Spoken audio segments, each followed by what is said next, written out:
Radiosa. El conflicto no es karma, es democracia. Complicamos la discusión. Hablamos de política.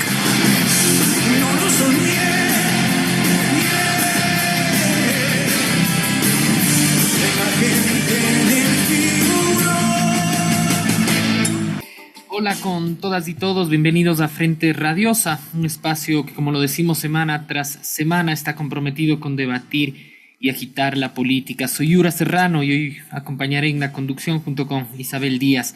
Hoy es lunes 3 de junio de 2024 y comenzamos con Frente Radiosa.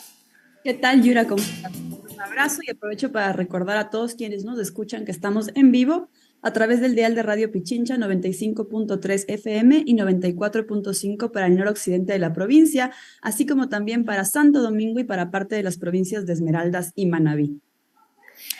Esta es una coproducción del Foro de los Comunes y de Registro Aurora. Les recordamos que pueden seguirnos a través de nuestras redes sociales y de las distintas plataformas digitales como Facebook, Twitter, Instagram. Estamos como Frente Radiosa. Así es, mandamos también un saludo a Línea Dura, medio de comunicación digital ubicado en New Jersey, quienes retransmiten este espacio radial para la comunidad migrante en Estados Unidos. Saludamos también a la coordinación técnica desde los estudios centrales y un abrazo especial a todo el equipo de producción del programa. Hoy en un interesantísimo panel ponemos la lupa sobre la situación de los derechos humanos en el Ecuador, con especial atención a lo que ha ocurrido desde la declaratoria del conflicto armado no internacional hace unos meses ya. Así es, y para dialogar al respecto nos acompañan ya vía telemática Juan Papier, subdirector de la División de las Américas de Human Rights Watch, y Fernando Bastias, defensor de derechos humanos. Porque la política no es karma, sino democracia. Bienvenidos y bienvenidas.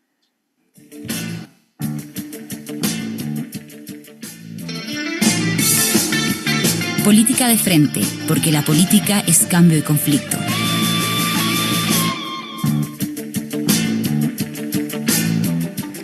A inicios de enero, el presidente del Ecuador decretó el conflicto armado interno no internacional, CANI, un hecho sin precedentes en el país y al que el gobierno ubica como el hito fundamental en su discurso de haber hecho lo que ningún otro se atrevió. En apenas 6 meses de gobierno, el presidente Noboa ha expedido ya 3 decretos de estado de excepción, uno de ellos declarado inconstitucional por la Corte, y antes el presidente Lasso ya había decretado alrededor de 15 decretos de este tipo.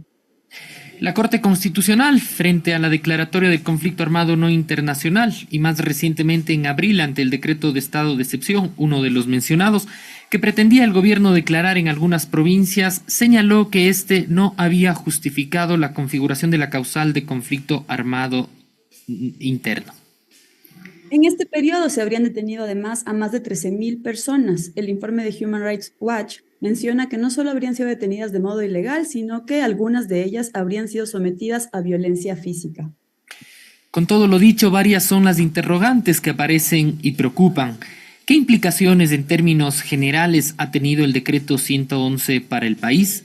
¿Por qué no es preciso hablar de un supuesto conflicto armado interno en el Ecuador? ¿Cuáles son las condiciones en las que está operando actualmente la justicia y qué implicaciones tiene esto para la población, el Estado de Derecho y la democracia?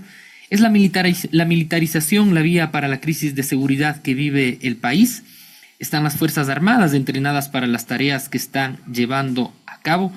Con estas y otras preguntas iniciamos Frente Radiosa.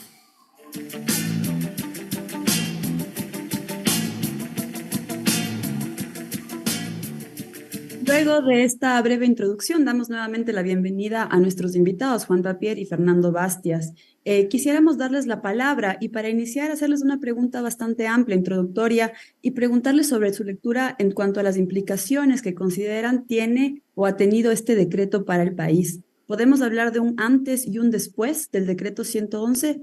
Bienvenidos, Fernando. Comenzamos contigo. Muchas gracias, Isabel y compañeros de Frente Radiosa por la invitación y también un saludo a Juan de Human Rights Watch.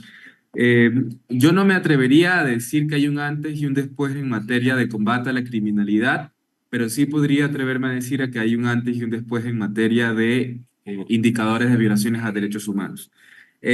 Sobre lo primero, la declaratoria de conflicto armado interno responde a la misma receta punitiva que los anteriores gobiernos han aplicado en Ecuador en el marco del combate al crimen organizado. Es decir, mayor presencia militar, una mayor presencia de mano dura, o en este caso un discurso punitivo en su máximo esplendor a través de una declaratoria de conflicto armado interno que tuvo fines mediáticos, pero no tuvo ningún tipo de presencia en los operativos que realizaban las Fuerzas Armadas. Si revisamos, no se aplicó en lo absoluto alguna forma de derecho internacional humanitario. Todas las detenciones, ilegales o legales, fueron bajo las reglas del derecho ordinario. Entonces no hubo presencia de un conflicto armado interno o un derecho internacional humanitario. Más bien había un efecto mediático allí. Y lo dijimos desde el primer día. Organizaciones de derechos humanos rechazamos esa declaratoria y alertamos que era una medida más que no iba a combatir la criminalidad y más bien esta se iba a incrementar. Pero lo que sí cambió, y eso en cuanto a cifras, son los índices de violaciones a derechos humanos, como lo alertamos. Incrementaron las detenciones arbitrarias. A finales de febrero teníamos semanalmente unos afiches del gobierno que decían, tenemos 10.000 detenidos, 11.000 detenidos. No recuerdo cuál no fue la última afiche del gobierno que señalaba estas cifras, pero eran miles. Y si investigamos cuáles realmente son los procesados penalmente por parte de la Fiscalía, en febrero, Diario La Hora sacó un interesante reportaje que solo había 195 procesados de 11.000 supuestas personas detenidas.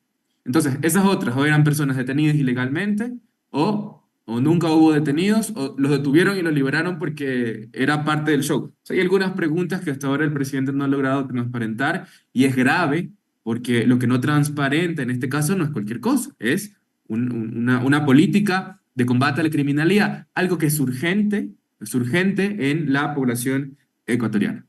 Muchísimas gracias, Fernando, por por estas primeras palabras de tu parte. Con esto te quisiera dar la bienvenida, Juan, y hacerte la misma pregunta. En tu opinión, ¿podemos hablar de un antes y un después del decreto 111 para el Ecuador? Bienvenido. Muchas gracias por la invitación. Es un gran gusto estar aquí. Un saludo a ustedes y también a Fernando. Creo que Fernando ha dado una respuesta excelente porque lo que nosotros hemos podido documentar es primero que este decreto que declara un conflicto armado interno carece de bases jurídicas, no tiene fundamentos legales y no ha cambiado sustantivamente la realidad que sufren los ecuatorianos en cuanto a la violencia del crimen organizado en el país. De hecho, ha aumentado la extorsión, que es una de las grandes preocupaciones de los ecuatorianos, ha aumentado en 138%. Han aumentado los secuestros. Hay que decirlo que también han disminuido los homicidios, lo cual es importante. Y estamos viendo casos en los últimos días, el asesinato de Cristian Nieto y su esposa, el asesinato de funcionarios de la Fiscalía, el intento de asesinato de funcionarios de la Autoridad Portuaria de Guayaquil. Es decir, la violencia está muy lejos de cesar en el Ecuador. No ha habido un antes y un después en cuanto a la seguridad de los ecuatorianos. Donde sí hemos visto cambios preocupantes es en materia de violaciones de derechos humanos, como muy bien lo señalaba Fernando. Hemos documentado casos graves de aparentes ejecuciones extrajudiciales, de detenciones arbitrarias de personas que nada tenían que ver con los responsables de estos grupos criminales que operan en el país, de torturas y malos tratos en las cárceles, es decir, un deterioro en la situación de derechos humanos que sufren todos los ecuatorianos. Por eso lo que nosotros hemos pedido es que en lugar de presentar estos decretos que no tienen fundamento legal, se implemente una política de seguridad que tiene que ser efectiva para proteger a los ecuatorianos y que tiene que respetar los derechos humanos de todos. En estos mismos términos, quizás sobre esta última idea, Juan, quizás hacer, tomar más profundidad sobre algo que en lo que vienen coincidiendo no solo los sectores y las organizaciones de defensa de derechos humanos, que tiene que ver con, la precisión respecto a no hablar de un supuesto conflicto armado y la, también desgaste y precarización de las condiciones del ejercicio pleno de los derechos humanos en el país. para abonar en esta idea, ¿por qué no es preciso entonces hablar de un conflicto armado interno o de esta idea de decreto de guerra, el 111 al que hace alusión y sobre el que el presidente Noboa ha cimentado finalmente estos meses de administración y de régimen? ¿Por qué no es preciso hablar entonces en estos términos?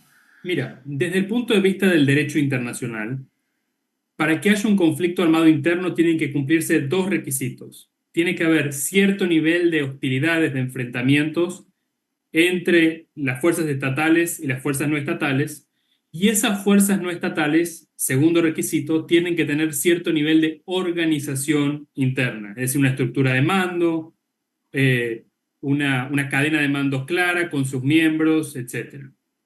Nosotros hemos tenido, francamente, mucha paciencia con el gobierno para intentar conversar con ellos y entender el argumento jurídico detrás de esta decisión del decreto 111. Les hemos enviado varias cartas solicitando información sobre este tema, consultándoles sobre este tema, les hemos solicitado reuniones para entender su argumento jurídico y a la fecha no hemos podido identificar argumentos jurídicamente sólidos para cualquiera de estos dos argumentos, ya sea para el requisito del nivel de intensidad o para el requisito del nivel de organización. Más bien por lo contrario, el propio gobierno ha producido información, por ejemplo, informes de la policía a los que hemos tenido acceso, donde dice que estas bandas criminales peligrosísimas que operan en el Ecuador carecen de una estructura clara, no son organizaciones con una cadena de mando definida. Es decir, el propio gobierno ha producido información que indica que no existiría un conflicto armado en el país. Entonces, me temo mucho que esta es una decisión que se tomó a las apuradas el 9 de enero, entendiendo la gravedad de la situación que enfrentaba Ecuador en ese momento. Y hoy es momento de corregir ese rumbo, porque esta no es una decisión y una discusión meramente técnica, jurídica, es una discusión que tiene efectos en la vida real de los ecuatorianos. Cuando uno dice que hay un conflicto armado interno, empodera a las fuerzas de seguridad para usar la fuerza de forma más amplia, incluyendo la fuerza letal, lo cual puede exponer a la ciudadanía a violaciones de derechos humanos. Fernando, sobre esta idea que plantea Juan respecto a fue una medida quizá tomada al apuro por el gobierno, pero sobre la que parece se sentiría profundamente cómoda y de la que parece además todavía preocupante, no tiene la intención de poner fin. Es decir, sucesivamente a la declaratoria del conflicto armado interno han venido los estados de excepción más focalizados, menos restrictivos, entre comillas, pero parece que el régimen de Noboa se encuentra bastante cómodo. ¿Qué escenario se configura si se prolonga esta declaratoria de conflicto interno armado interno y, digamos, vislumbra una salida clara ni en plano institucional y peor aún en el plano social? Es decir, que no se determine cuál es el fin de esta declaratoria y que finalmente termine incorporándose en la vida cotidiana, en la vida pública, ¿no es cierto?, de tanto instituciones, ciudadanía e incluso de la clase política. Es decir, como una herramienta ahí en la que el régimen de turno sabe dónde apretar y donde las condiciones de vida, como lo estamos diciendo, están siendo condicionadas. Es decir, ¿qué puede alentar a que se ponga fin a este escenario cómodo del gobierno de Noboa? Una interesante pregunta y iniciaría como en dos sentidos. La primera es reconocer que el discurso punitivo de la seguridad siempre tiene efectos mediáticos, ¿no? Porque la opinión pública la recepta de esa manera. Y tomando en cuenta que el presidente se encuentra en un gobierno de transición, necesita mantener como ese nivel de, entre comillas, popularidad. Y por eso que iniciamos con una medida aparentemente nueva. Es decir, conflicto armado interno, alguien que ningún presidente lo había emitido antes, pero era un estado de excepción común y corriente. Entonces, la misma receta, pero en este caso con un efecto mediático distinto. Luego, cuando eso fue ya disminuyéndose y también debido a los pronunciamientos de la Corte Constitucional, decidió aumentarle un elemento más a ese discurso mediático punitivo y fue el tema de la consulta popular, que cualquiera conocía que eran medidas innecesarias, insuficientes para combatir la criminalidad. Cuando ganó la consulta popular y ya están en trámites estas múltiples reformas innecesarias, necesita asimismo otro elemento para sostener ese discurso mediático punitivo, que es lo que a la gente le mueve, lamentablemente por la situación en la que se encuentra Ecuador, y es la construcción de la megacárcel, que al inicio sonaba bastante fuerte, pero se diluyó en el camino porque habían estos dos elementos más fuertes, que era la consulta popular y el conflicto armado interno, y cuando pasó eso volvió a retomar el discurso de la construcción de la megacárcel. Nuevamente una medida innecesaria, 44 millones de dólares se nos van en solo la construcción de esa media cárcel, sin hablar del mantenimiento o los gastos que implique su gestión, y además sin mencionar las graves violaciones a derechos humanos que ocasionaría en su construcción, porque donde pretende construir son en territorios comunales indígenas ancestrales, pero además hay bosques primarios, o sea, hay una serie de elementos ahí bastante graves. Lo segundo, el presidente se siente cómodo con el conflicto armado interno porque no hay una necesidad de aplicar algo tan complejo como el derecho internacional humanitario. Vuelvo y repito, las detenciones que han habido, los operativos policiales que han existido, han sido bajo las reglas del régimen ordinario. Sin embargo, debido a este discurso con efectos mediáticos, y mediáticos inclusive en la fuerza pública, que creen que tienen como un círculo de impunidad, han incrementado las violaciones a derechos humanos, también acompañada de la movilización de las Fuerzas Armadas, que eso también es sumamente grave porque es como desplazar a esta institución importante que es la Policía Nacional, por más corrupta y desfortalecida que esté, no se le puede desplazar, más bien hay que potenciarla, hay que fortalecerla, pero esa no es la solución del presidente Daniel Noboa, sino reemplazarla por las Fuerzas Armadas. Y lo que vamos a hacer es que van a seguir habiendo masacres, como ocurrió en Manta, como ocurrió ahora en horas de la mañana en Guayaquil, en el sur, y van a incrementar las violaciones de derechos humanos.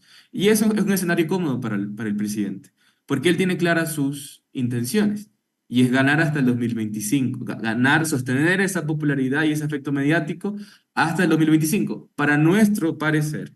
Y no somos analistas políticos, pero el discurso mediático tiene límites, ¿no? Y la gente tiene límites.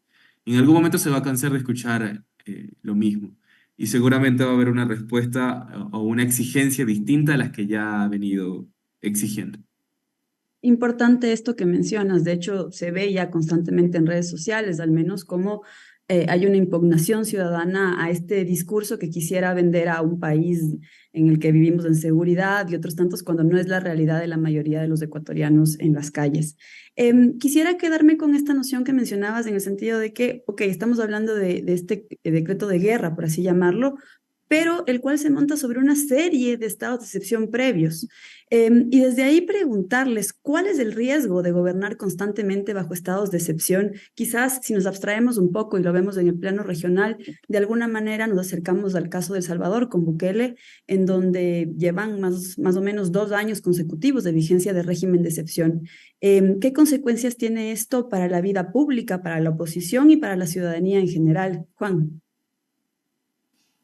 Qué bueno que planteas este tema, porque tristemente estamos ante una región que cada vez más apela a los estados de excepción para enfrentar el desafío para los derechos humanos que implica el crimen organizado. El caso más conocido y quizás más extremo es el que tú mencionas, el de El Salvador, que está bajo estado de emergencia desde marzo de 2022.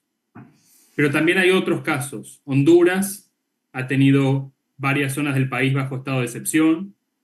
En Perú también se han dictado estados de excepción. En Jamaica, en el sur de Chile, entre otros. Es una tendencia regional, tristemente, que me temo que normalmente es más pensada en los efectos electorales y en las encuestas que en tener una buena política de seguridad que garantice los derechos de la ciudadanía. Y es una estrategia riesgosa porque no hay, digamos, porque suspende los derechos humanos, precisamente, suspende las garantías constitucionales con las que debe contar una democracia. Es decir, limita las posibilidades en algunos casos de manifestarse, limita la privacidad de las comunicaciones, limita la libertad de expresión, limita las garantías de debido proceso, que son garantías fundamentales porque son salvaguardas que aseguran que las personas inocentes no sean privadas de la libertad, que aseguran que se respeten los derechos de todos y también que las víctimas de los crímenes reciban medidas de justicia que sean genuinas, no un juicio simulado, sino un verdadero proceso penal en el que se garantice justicia para las víctimas del crimen organizado. Entonces, lamentablemente es una tendencia regional que ha logrado poco para bajar la violencia, que ha logrado poco para asegurar justicia para las víctimas de esta violencia del crimen organizado. En cambio, ha abierto la puerta a violaciones de derechos humanos como las que vemos hoy en el Ecuador y como las que hemos documentado de forma sistemática en El Salvador. Muchas gracias. Me quedo con esto que mencionas respecto a la suspensión de garantías constitucionales y desde ahí preguntarte, Fernando, ¿qué implica esto para la operación cotidiana de la justicia en el Ecuador hoy por hoy? Sin duda alguna al principio, ¿no? Con la declaratoria y la sentencia muy ambigua de la Corte Constitucional al respecto de que sí había, pero no había conflicto armado interno, a pesar de que organizaciones de derechos humanos teníamos claras las interpretaciones que debíamos hacer a propósito de la declaratoria de conflicto armado interno. La Corte en su primer dictamen no ayudó mucho, pero por supuesto generó un impacto, yo creo que sí, político en la administración de justicia, sobre todo a la hora de tomar una postura judicial sobre determinados casos. Y eso nos pasó al momento de activar una serie de acciones de habeas corpus en favor de personas privadas de libertad que denunciaban tortura. Y por supuesto, criticábamos el rol de las Fuerzas Armadas dentro de los pabellones de los centros penitenciarios y el control total que tenían. A pesar de que había un criterio jurídico válido de que decía que las Fuerzas Armadas solo tienen el control complementario y excepcional bajo el mando de la autoridad civil, eso es un dictamen reciente de la misma Corte, su primer dictamen cuando revisó el conflicto armado interno, pero efectivamente ningún juez o jueza quería contradecir toda esta campaña mediática que el presidente había generado y que recibió un apoyo de la mayoría de funciones del Estado, inclusive de muchas agencias de cooperación internacional y cuerpos diplomáticos. Entonces, claramente, en esos meses la Administración de Justicia fue presionada para no decidir conforme a derecho, sino más bien decidir conforme a la situación mediática. Y de hecho, el primer juez que aceptó un habeas corpus y declaró a las Fuerzas Armadas como responsables por vulnerar la integridad personal de personas privadas de libertad, hubo todo un linchamiento mediático organizado por el mismo gobierno y las mismas Fuerzas Armadas se atrevieron a apelar la sentencia y a solicitar la nulidad porque nunca hubo notificación. Cuando sí hubo notificación, solo que ellos se creían el rey del mundo y no asistieron, pese a las 3 audiencias que se convocó. Entonces es un problema. Y luego viene el presidente de la República a decir que los jueces y las personas que demandamos violaciones a derechos humanos ejercidas por las Fuerzas Armadas son antipatrias. Entonces, lamentablemente, la Administración de Justicia también está siendo sometida políticamente a este discurso mediático. Eso no puede ser así, porque la Administración de Justicia tiene que ser el equilibrio entre justamente las actuaciones del Ejecutivo y el combate a la criminalidad, porque si no, entonces el Ejecutivo y su fuerza pública serían otro grupo armado criminal más, el cual no tenga ningún tipo de revisión o control, como ahora está pasando en las prisiones. Las Fuerzas Armadas se han convertido, los criminales actuales del 2024, en reemplazo a las bandas del crimen organizado. Con esta idea enfática que hace Fernando, Juan, preguntarte o insistir, hemos puesto ahí un marco de elementos. ¿Cuáles son entonces las condiciones en las que está operando actualmente la justicia en el Ecuador y qué implicaciones tiene esto para la población, para el propio Estado de Derecho, para las condiciones democráticas finalmente, ¿no? Mira, yo creo que hoy la justicia en el Ecuador opera en un contexto sumamente desafiante. Primero, por la amenaza que significa el crimen organizado en el país, que asesina jueces, fiscales, investigadores, funcionarios de la fiscalía. Yo personalmente he conversado con fiscales que están aterrorizados por la violencia del crimen organizado. Y creo que debería ser una prioridad que se aumente el presupuesto del mecanismo de protección de jueces y fiscales en el país para que ellos puedan operar con libertad, para que no arriesguen su vida investigando a estos grupos delincuenciales que operan en el Ecuador. Pero en segundo lugar, creo que las declaraciones del presidente Noboa, como mencionaba Fernando, han sido muy preocupantes. No tiene justificación que un presidente esté acusando de antipatria a un juez por haber concluido que hay violaciones de derechos humanos en las cárceles del país y dictado un habeas corpus.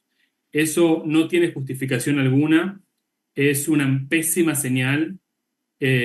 Realmente me parece preocupante en cuanto al respeto de la separación de poderes y la independencia judicial en el país. Ecuador lo que necesita para enfrentar el crimen organizado es una justicia independiente y sólida, que pueda investigar el crimen organizado, el lavado de dinero que aumenta increíblemente en el Ecuador, la corrupción de funcionarios civiles y también miembros de las fuerzas militares que permiten que opere el crimen organizado en el país.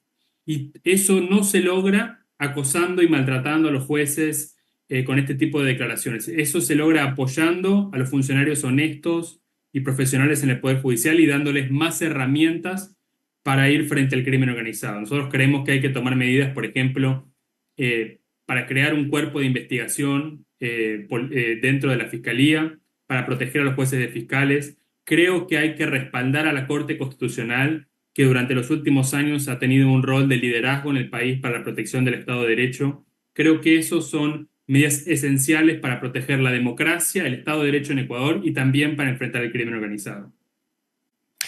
Gracias por esta intervención. Creo que nos vamos en este momento a un corte y volvemos con más de Frente Radiosa tras la pausa.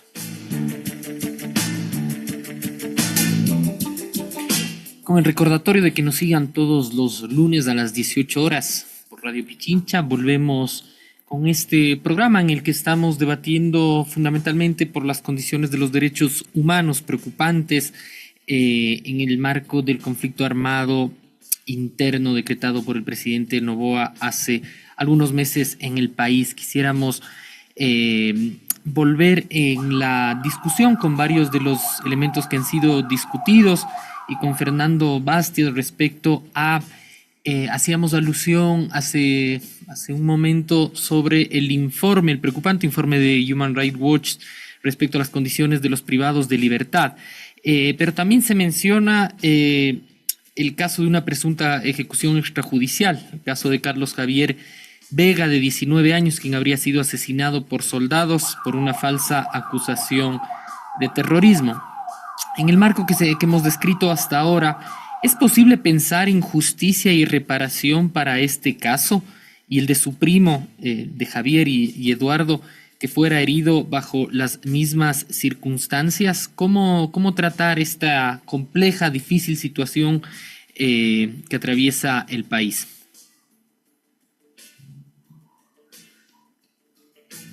Perdón. Fernando, ¿nos escucha? Sin duda alguna, el caso de Javier Vega Ipanaque es uno de los tantos casos de ejecución extrajudicial que hay aquí en Ecuador, uno de los pocos registrados, sin duda alguna, y mi respuesta quizá sería a nivel general y luego aterrizando el caso en concreto. Desde las organizaciones de derechos humanos, este tipo de escenarios tan graves tienen que pasar un proceso transicional de justicia. Y tiene que comenzar con la conformación de una comisión de la verdad. Porque la información que se tiene es tan difusa, pero si, por ejemplo, tú vas a un barrio concreto y preguntas si aquí han venido los militares a golpear a alguien, te dicen que sí. Entonces, me parece que hay un escenario que el Ecuador tiene que superar, pero primero tiene que reconocer de que es un escenario de graves violaciones a derechos humanos. Y para eso se necesita, digamos, una capacidad institucional, no del Estado, sino de un conjunto de organizaciones de la sociedad civil que se sumen a exponer lo que realmente pasó que para nada es combate a la criminalidad. No se redujo nada, no se combatió nada, no se exterminó ninguna banda del crimen organizado. Fueron escenarios, fueron meses de graves violaciones de derechos humanos. Concretamente, en el caso de Carlos Vega y Panaque, me parece que hay un largo camino de exigencia de verdad, justicia y reparación, y que mientras no se logre eso, la revictimización y el dolor constantemente se va a agudizar. Como organización de derechos humanos acompañamos no solo judicialmente a la familia, sino también a través de atenciones psicológicas que nuestro equipo de atención psicosocial está realizando para enfrentar a este escenario, porque el presidente y los demás funcionarios públicos no cambian de posición, ni siquiera las mismas Fuerzas Armadas.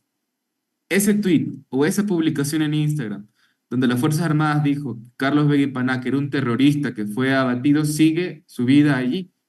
Y lo mínimo que se esperaría de una institución aparentemente seria o aparentemente honorable es una disculpa pública por haber llamado terrorista a un joven que iba a vender a su perro.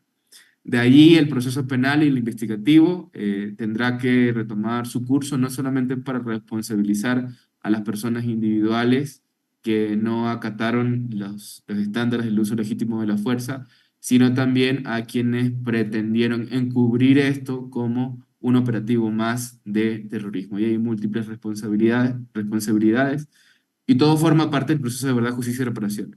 Porque no solamente es que esas personas que dispararon vayan a la prisión. Hay una serie de dimensiones que tiene que cambiar para que la familia pueda procesar su luto de manera pacífica y tranquila. El dolor va a seguir, pero para que sea procesado de manera tranquila, tiene que haber una serie de elementos y va más allá de tener en la cárcel o no a determinados militares que hicieron un uso excesivo de su fuerza que terminó en una ejecución extrajudicial. Muchas gracias. Creo que es importante profundizar en torno al informe de Human Rights Watch, justamente contigo, Juan, al ser protagonista de este informe, de alguna manera. Y desde ahí consultarte específicamente sobre este caso, en línea con lo que ya mencionaba Yura, si es posible pensar en justicia y reparación para este caso, para Carlos Javier Vega, para su familia, y también consultar si es que tienen registro de otros casos similares, más allá de este en particular o de lo que hemos conversado hasta ahora en cuanto a las condiciones a veces de tortura para los privados de libertad en Ecuador. Isabel, nosotros sabemos que la Fiscalía está investigando 8 casos de presuntas ejecuciones extrajudiciales ocurridas desde el 9 de enero. El caso que nosotros hemos documentado hasta ahora es el de Carlos Vega, que acompaña el CDH y hace una tarea muy importante al respecto. Pero estamos también recibiendo otra información constantemente para poder documentar más casos. Todo este trabajo de documentación se hace mediante entrevistas con testigos, con víctimas, con familiares de las víctimas, revisión de expedientes judiciales, verificación digital de videos. Es decir, aquí hay un trabajo de investigación para cada uno de los casos que incluimos en ese informe. Y además de ejecuciones extrajudiciales, hemos incluido en el informe reportes de torturas, de malos tratos en las cárceles. Hemos incluido el hecho de que los presos estén incomunicados, lo cual en muchos casos impide que ellos puedan consultar con sus abogados para preparar su defensa penal. Hemos mencionado allí que no han tenido acceso a medicamentos, a alimentos. Es decir, la situación en las cárceles en el Ecuador es francamente muy grave. Y eso no solo implica una violación de derechos humanos para esos detenidos, sino que además puede terminar siendo un escenario que fortalezca el crimen organizado en el país. Porque lo que muestra la experiencia en el Ecuador y en el resto de la región, que cuando el Estado no provee lo básico para estos detenidos, lo que ocurre es que estos insumos básicos, alimentos, medicinas, las puede proveer el crimen organizado y se aprovecha de estas deficiencias en la política carcelaria estatal para reclutar a personas que quizás están detenidas por delitos menores o que no han cometido ningún delito y están detenidas de forma arbitraria. En cuanto a la necesidad de justicia, reparación, las obligaciones internacionales de Ecuador sobre este tema son claras. Ecuador tiene una obligación internacional de investigar estos hechos de presuntas violaciones de derechos humanos y de llevar a los responsables ante la justicia y de ofrecer reparaciones serias a las víctimas de estos casos. Nosotros vamos a estar muy vigilantes, muy atentos a que ello ocurra, por ejemplo, en el caso de Carlos Vega, que es un caso que desde el punto de vista técnico de investigación penal es relativamente sencillo. Lo que tiene que haber es voluntad política para investigar a los miembros de las fuerzas de seguridad que causaron la muerte de este muchacho. Me quedo justamente con este cierre tuyo en torno a la voluntad política de investigar a los responsables de esta ejecución extrajudicial. Para en torno a ello preguntarles qué hacemos o qué efectos tiene en cambio cuando lo que se ha anunciado o se ha solicitado de alguna manera por parte de ciertas fuerzas políticas es que la Asamblea se muestre relativamente disponible a conceder amnistías o indultos a las Fuerzas Armadas, a la Policía Nacional para garantizar su trabajo, dicen ellos, en este supuesto marco de guerra, porque más bien ahí lo que se evidenciaría es que ciertas fuerzas políticas están plegando a este modo de ver y enfrentar la crisis de seguridad y es todo lo contrario a esto que mencionas, Juan. Si quieres ir contigo mismo, sí, exacto. Mira, brevemente, creo que ese anuncio de la Asamblea es una aberración jurídica. Uno no puede estar anunciando amnistías e indulto ex ante para los miembros de la Fuerza de Seguridad. Y no lo puede hacer, primero porque eso contradice las obligaciones internacionales de Ecuador de investigar y procesar estos casos. Y segundo, porque esto constituye un cheque en blanco que facilita todo tipo de abusos por parte de las fuerzas de seguridad. Es una aberración que pone en riesgo a los ecuatorianos. Acá lo que hay que hacer es que proteger a los ecuatorianos y creo que este anuncio hace exactamente lo contrario. Me parece muy grave esa decisión de la Asamblea. Muchas gracias, Juan. Quisiera transmitirte la misma pregunta, Fernando. ¿Qué lectura o qué opinión te merece este anuncio desde la Asamblea Nacional sobre un indulto ex ante a las Fuerzas Armadas de la Policía Nacional en casos de este tipo? Bueno, primero que es ilegal, que incumple las obligaciones de investigación, como le decía Juan, a propósito de los actos de tortura o malos tratos.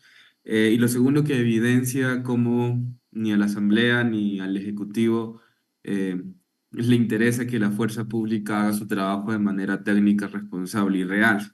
Porque si hay una detención arbitraria, si hay una ejecución extrajudicial o si hay un maltrato o abuso, es porque hay un irrespeto a las normas. Y si hay un irrespeto a las normas es porque nuestra policía no está profesionalizada. Y si no está profesionalizada, eso va a tener también un impacto en las decisiones judiciales, en los procesos penales contra estas personas que cometen delitos. Porque si no hay un buen parte policial, si no se consiguen las evidencias suficientes, o si no hay, por ejemplo, una debida detención, lo más probable es que ese proceso penal caiga y la persona se libere. Y hablamos de las personas que son realmente responsables, en el mejor de los casos. Entonces, la Asamblea Nacional está solapando justamente esa falta de actuación técnica de la Policía Nacional de las Fuerzas Armadas, más allá de lo preocupante de lo que puede significar para los estándares internacionales de derechos humanos. La Asamblea tiene que preocuparse porque nuestra policía esté totalmente en conocimiento firme de que lo que está haciendo es conforme a la ley. Y siempre se nos ha dicho, es que no, las leyes no protegen al policía, sino que protegen al delincuente. ¿O será que la policía no conoce de las leyes que puede aplicar en determinados escenarios? Porque ¿cuántas leyes no hemos reformado? Dizque para que la policía tenga más capacidad para actuar en contexto de delincuencia. Y no podemos tener más leyes. Tenemos todas las que, de hecho, han sido alertadas que pueden ser potencialmente violatorias de derechos humanos. Y a pesar de eso, aún hay criminalidad, y a pesar de eso, aún así quieren indultar a policías y a militares. Hasta la fecha no ha pasado. Si llegase a pasar, por supuesto, las organizaciones tendremos nuestra postura y las acciones legales correspondientes las activaremos. Hemos hablado de el rol o el plano del deber ser, inclusive de las propias instituciones del Estado ecuatoriano para asegurar, digamos, procesos de justicia y de contrapesos. Hemos hablado también de el rol que las fuerzas de seguridad deberían tener. ¿Qué pasa por el plano político? ¿Por qué un escenario así tan complejo construir alternativas y opciones políticas a las fuerzas, a las fuerzas y partidos políticos respecto a escenarios como el que atraviesa el Ecuador. Porque hay esa capacidad de acumulación política, lo decíamos, en plena comodidad que lo tiene ahora Noboa, mientras que ninguna de las fuerzas que se asumen como alternativas reivindica de manera directa un ejercicio, digamos, pleno de derechos humanos, ¿no es cierto?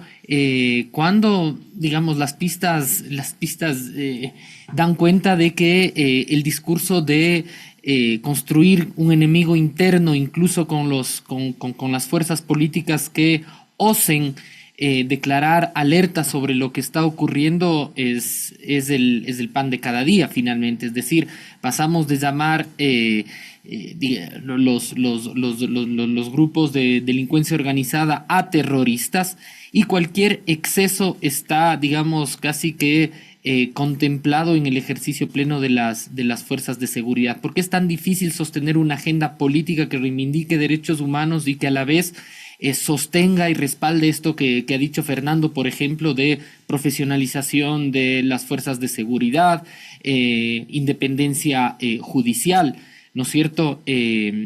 Digamos, ¿qué hay ahí? ¿Qué pasa por el plano político que se pueda hacer todavía? Juan. Mira, a mí no me corresponde hacer un análisis jurídico sobre lo que ocurre, digamos, quiero decir político, sobre lo que ocurre en el Ecuador.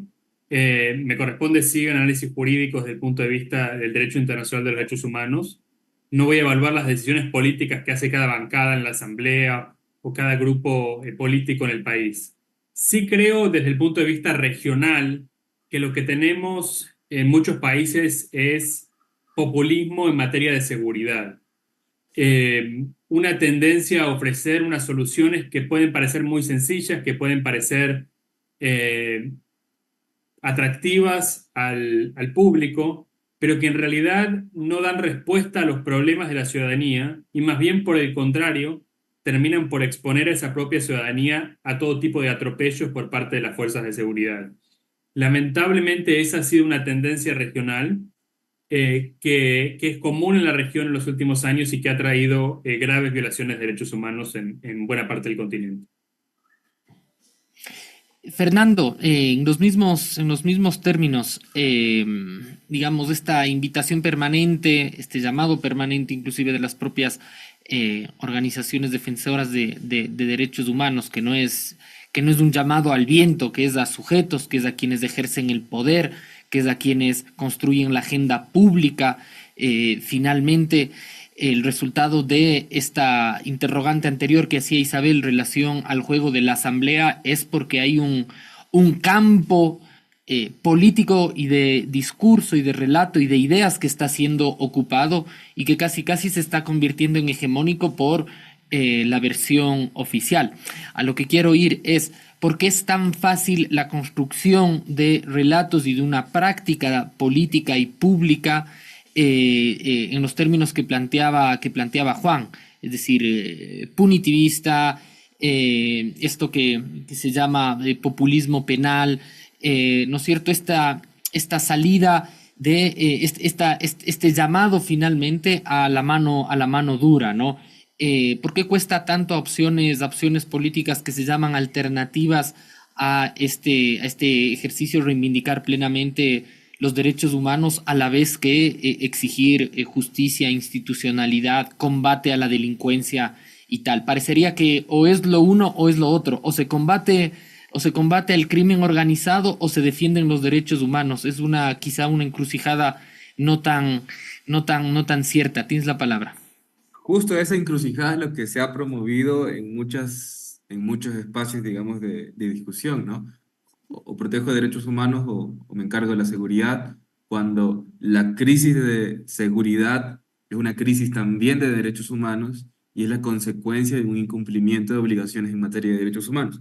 Sobre la pregunta concreta, me parece que puedo responderle en tres términos, y claro, ¿no? Las izquierdas en toda América Latina no se han preocupado por discutir este modelo punitivo de seguridad, más bien lo han impulsado. en todos los países, en todos los gobiernos. Y actualmente, digamos, en términos políticos, la forma de hacer campaña, la forma de hacer política, ha perdido mucho profesionalismo también. De hecho, lo decía el mismo Papa Francisco, hay que rehabilitar la política, ¿no? Ahora la forma de hacer campaña más bien se promueve en la polarización a partir de emociones del electorado y que tengan un efecto real inmediato para poder generar votos y mensualmente comienzas a medir los indicadores de aquello. Y me parece que esa es una práctica, digamos, muy compleja en la que el Ecuador ha recaído. Entonces, por eso no ves a ningún partido hablando sobre realmente cuáles son las discusiones de fondo en materia de seguridad ciudadana. Y más bien lo que promueven es la misma receta de siempre, solo que con distintos nombres. Y lo tercero, que yo estoy de acuerdo con Juan, que esta es una tendencia regional y muy preocupante que de hecho los organismos internacionales deberían seguir alertando, ¿no? No solo Ecuador, en su momento Colombia, ahora El Salvador, en la misma línea México, y así todos los países que tienen problemas relacionados al crimen organizado tienen el mismo discurso y la misma receta, porque adquirimos estos discursos occidentales de combatir el crimen organizado con mano dura o con fuerzas armadas o con apoyo militar de los Estados Unidos para combatir el terrorismo, ¿no? Es como una nueva doctrina de seguridad nacional y que también atraviesa el tema de la política de drogas. Particularmente de Ecuador, no sé en otros países, pero seguramente eso es lo que se replica.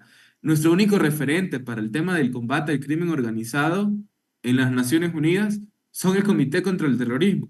Y eso nos preocupa porque una cosa son terroristas y otra cosa son bandas criminales, delincuentes organizados. Se los combate de manera distinta para tener resultados efectivos. Y si pretendo combatir de la misma forma que se tiene que combatir a terroristas, a bandas de crimen organizado, pues va a ser muy trágico, no solamente para el tema de derechos humanos de cualquier persona, sino también por esa necesidad de superar la crisis de inseguridad. Y al menos para nosotros sí es importante que haya una crítica regional sobre cómo nuestros países están gestionando el tema del crimen organizado y superen este discurso de terrorismo o lo que ha iniciado el Ecuador, un conflicto armado interno, ¿no? Y ahí hay Quienes no muchas están, críticas que quienes hacer. no están de acuerdo son presentados como antipatria. Importante esto que mencionan. Hay solo un elemento que quizás no lo hemos puesto sobre la mesa de manera explícita y ya que se nos acaba el tiempo, sí me parece importante llevar la atención hacia esto y por eso preguntarles si es que hay segmentos de la población que están sufriendo de manera más sistemática y agravada estos casos de violencia y violación a sus derechos humanos, por ejemplo, en términos de racialización, clasismo, violencia contra las mujeres. Juan. Sin duda. En cuanto a las violaciones de derechos humanos por parte de las fuerzas de seguridad, nosotros lo que hemos podido documentar es que hay detenciones, digamos, redadas, detenciones a veces grupales, en barrios pobres, normalmente contra jóvenes. Esa es una tendencia bastante clara, normalmente contra jóvenes varones, que son detenidos con el prejuicio de que deben formar parte de estas organizaciones criminales en el país, pero muchas veces sin ninguna evidencia de que eso realmente ocurre. Y también creo que estas son las mismas comunidades que en muchos casos están sufriendo de forma desproporcionada la violencia de estas bandas de crimen organizado en el país. Son estas mismas comunidades pobres, son estos mismos jóvenes que muchas veces son los que más son asesinados o que las bandas delincuenciales los intentan reclutar. Es decir, aquí hay una política que no ha dado respuesta a los problemas de la ciudadanía y en cambio ha ido ante, digamos, ha intentado llevarse por delante a ciertos jóvenes en barrios pobres, algunos de ellos, como tú mencionas, afro. Realmente es una población que está sufriendo de forma desproporcionada tanto del crimen organizado como de la respuesta que se está implementando para supuestamente solucionar el problema que hay en el país. Muchas gracias. Fernando, te transmito la misma interrogante sobre poblaciones cuyos derechos están siendo doblemente vulnerados o sistemáticamente vulnerados. Y aprovechando además que ya estamos en los últimos 5 minutos del programa, también pedirte una lectura más general Arrancamos preguntándoles si el decreto 111 había marcado un antes y un después en el país, y creo que ustedes han sido claros al respecto en el tema de que quizás un después en términos de violaciones de derechos humanos, pero a raíz de todo lo conversado, volver a pedirte una lectura de cierre. Sí, alguna vez alguien nos preguntó que por qué decíamos que el tema de la inseguridad era responsabilidad del Estado si lo ocasionaban privados. Y me parece que el ejemplo de los barrios empobrecidos es la mejor respuesta para decir que hay una responsabilidad directa, porque primero tú abandonas completamente con política social a estos barrios extremadamente vulnerables. Permites a través de la omisión, pero también a través de corrupción por parte de fuerza pública y funcionarios, que estas bandas ingresen y tomen fuerza. Y tercero, la única forma para responder a ese problema es a través de la violencia policial, a través de la estigmatización en discursos, en campañas, etcétera, etcétera. Entonces, claramente, en materia de derechos humanos hay una responsabilidad directa por lo que está pasando en determinadas zonas del Ecuador. Y como un análisis central, me parece que no sabría si políticamente el presidente puede sostener el tema del conflicto armado interno, pero jurídicamente se le cayó desde el primer día. Eh, o sea, no va a poder combatir el crimen organizado, no lo ha hecho. Vuelvo, repito, ningún operativo policial o militar se ha realizado en el marco del derecho internacional humanitario. Y aquellos que se ha pretendido creer que lo hicieron están siendo procesados penalmente por usos ilegítimos de la fuerza. Y ahí no hay ningún argumento para decir que había un contexto para aplicar al derecho internacional humanitario, y las Fuerzas Armadas lo saben porque ni siquiera se atreven a contrarrestar esas investigaciones con ese discurso. Entonces, por un lado, no hay ningún avance en el combate a la criminalidad. Hay un efecto mediático a propósito de la reducción de extorsiones y muertes en los primeros meses, pero vemos que han vuelto a salir, porque ese es el efecto normal de la militarización. Hay un efecto temporal inmediato, pero ya a largo plazo es como si no hubiera pasado, porque es un efecto parche.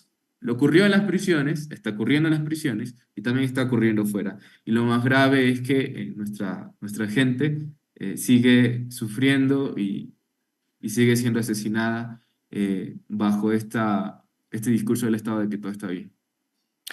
Gracias, Fernando. Antes del cierre, Juan, quizá en un minutito, ¿qué garantías se pueden exigir, se pueden demandar desde el Ecuador, tanto para defensores de derechos humanos, organizaciones sociales y población en general, que quiera señalar todas estas alertas de las que hemos discutido durante el programa y que necesitan ser no solo consideradas, sino tomadas en su justa dimensión, que nos promuevan y que nos inquieten más allá del titular de los medios de comunicación, para reconstruir esa idea de comunidad y de tejido social? Mira, creo que el tema de las garantías para defensores de derechos humanos, para organizaciones de la sociedad civil, también para periodistas, es crucial hoy en día en el Ecuador. Primero, porque muchos de ellos han sufrido el acoso, incluso amenazas por parte de bandas criminales en el país. Pero además porque lo que hemos visto es un lenguaje bastante intolerante por parte del gobierno de Daniel Noboa, con respuestas que realmente no muestran un interés por discutir de forma seria, profesional, madura, sobre las violaciones de derechos humanos que hoy están ocurriendo en el país. Esperamos que se corrija el rumbo en esta materia, que se proteja a los defensores de derechos humanos, a las organizaciones de sociedad civil, como CDH, como tantas otras, que son la primera línea para proteger a estas comunidades que hoy están sufriendo doblemente por parte del crimen organizado y también, lamentablemente, en algunos casos, por parte de las fuerzas de seguridad. Gracias, Juan. Gracias, Fernando. De esta manera vamos llegando al cierre de este programa de Frente Radiosa, donde hemos querido poner el foco de la atención justa y necesaria sobre un tema que a veces pasa casi ya naturalmente desapercibido, y que es más bien la primera necesidad fundamental para construir comunidad, para construir sentido de lo colectivo y de lo público, en la defensa de los derechos humanos en esta compleja situación que atraviesa el país. Hemos llegado al fin con esto de un programa más de Frente Radiosa. Agradecer nuevamente a Juan, a Fernando, a quienes nos han seguido. Isa, cerramos contigo. Así es, no podemos terminar el programa sin reconocer el triunfo de la primera mujer presidenta, no solo en México, sino en toda Norteamérica, a quien saludamos y sabemos que continuará con un camino de paz y justicia social para México. Con eso terminamos Frente Radiosa, porque la política no es calma, sino democracia. Hablamos de frente y nos vemos el próximo lunes a las 6 de la tarde. Hasta luego. Gracias. Gracias por la invitación. Una coproducción del Foro de los Comunes, Registro Aurora y Ecuador para Largo.